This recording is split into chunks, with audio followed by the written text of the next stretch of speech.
નમસ્કાર દર્શક મિત્રો, હું છું રિપોર્ટર યાસીન બાબોર અને આપ જોઈ રહ્યા છો ફતેપુરા લાઈવ।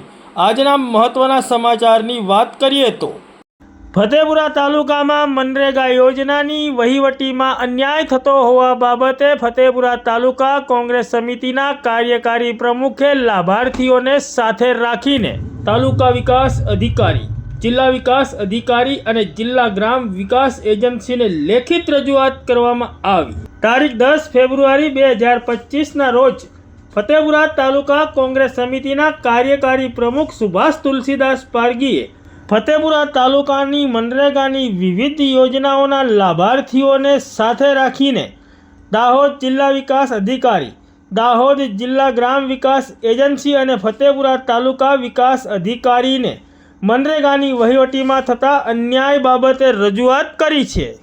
તેઓએ લેખિત રજૂઆતમાં જણાવ્યું છે કે ફતેપુરા તાલુકામાં વર્ષ 2020-21થી મનરેગાના કામોમાં નાના ગરીબ લાભાર્થીઓ સાથે દર વખતે અન્યાય થાય છે અને ચાલુ વર્ષે પણ વર્ષોની જેમ હિસાબી મહિનો 31 માર્ચ આવી રહ્યો છે અને ફતેપુરા તાલુકા પંચાયતના મનરેગા શાખામાં અંદાજે 5 મહિનાથી ફતેપુરા તાલુકાના વિવિધ લાભાર્થીઓએ મનરેગાના કામો માટેની ફાઇલો જમા કરેલ છે।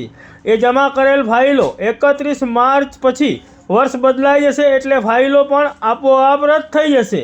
નવા ઠરાવ, નવી નકલો, તમામ પ્રોસેસ નવેસરથી કરવી પડશે, જેથી ફતેપુરા તાલુકામાં લાભાર્થીઓ રોજગારીથી વંચિત રહી જશે। જે અંતર્ગત તેઓએ તારીખ 7 ફેબ્રુઆરી 2025ના રોજ તારીખ 10 ફેબ્રુઆરી 2025થી ફતેપુરા તાલુકા પંચાયત કચેરી ખાતે અનશન પર બેસવાનું અલ્ટિમેટમ આપ્યું હતું, પરંતુ આજે તારીખ 10 ફેબ્રુઆરી 2025 અને સોમવારના રોજ સવારે 11 વાગ્યાના સમયે તેઓ ફતેપુરા તાલુકા પંચાયત કચેરી ખાતે અનશન પર બેસવા આવ્યા હતા, પરંતુ ફતેપુરા તાલુકા વિકાસ અધિકારી ગેરહાજર હતા, જેથી તેઓ દાહોદ જિલ્લા વિકાસ અધિકારી અને દાહોદ જિલ્લા ગ્રામ વિકાસ એજન્સીના નિયામકને આ બાબતે રજૂઆત કરી છે અને ફતેપુરા તાલુકા વિકાસ અધિકારીને પણ આ બાબતે રજૂઆત કરી છે અને તાત્કાલિક તમામ કામોના વર્ક કોડ પડાવીને તાત્કાલિક વહીવટી આપવા માટેની માંગ કરી છે। જો ટૂંક સમયમાં વહીવટી આપવામાં નહીં આવે તો તેઓ નવી તારીખ જાહેર કરીને દાહોદ જિલ્લા વિકાસ અધિકારીને જાણ કરીને ફતેપુરા તાલુકા પંચાયત કચેરી ખાતે અનશન ઉપર બેસશે। તાલુકા વિકાસ અધિકારી સાહેબને શુક્રવારે અલ્ટિમેટમ આપ્યું હતું કે અમે હડતાલ પર બેહવાના છીએ, તો તાલુકા વિકાસ અધિકારી આજે ઓફિસની અંદર તપાસ કરતા એમની ઓફિસ ખાલી છે। આગળ પણ એકવાર ઓફિસ છોડીને ભાગ્યા હતા અને આજે પણ ઓફિસ છોડીને ભાગ્યા છે।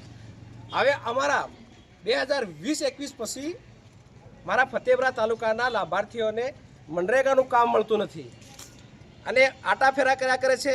ગઈ વખતે પણ જે મટીરિયલના કામોની વહીવટી આપી હતી એ અમુક નેતાઓને આપી હતી। શું આ તાલુકા પંચાયત ઓફિસના કર્મચારી કોઈ નેતાના ઇશારા ચાલે છે?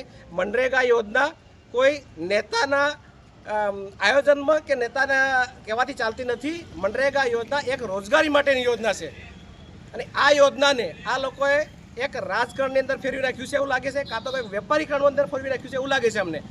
હાલ અમે અમારા લાભાર્થીઓ આ ફાઇલો લઈ લઈને થાકી ગયા। ફતેપુરા તાલુકા કક્ષાની અંદર દરેક ઓફિસમાં જઈએ છીએ, ત્યાં બસ એક જ વાત છે કે અત્યારે હમણાં આવાસનું સર્વે ચાલે છે એટલે એક બાનું મળી ગયું છે અને તાલુકા વિકાસ અધિકારી સાહેબ અમને લોલીપોપ આપે છે। હવે અત્યારે મેં જાણ્યું છે, હવે ડીડીઓ સાહેબને બી ફોન કર્યો હતો, ટેલિફોનિક ચર્ચામાં સાહેબે એવું કીધું છે કે આજે બીમાર છે અને રજા પર ગયા છે।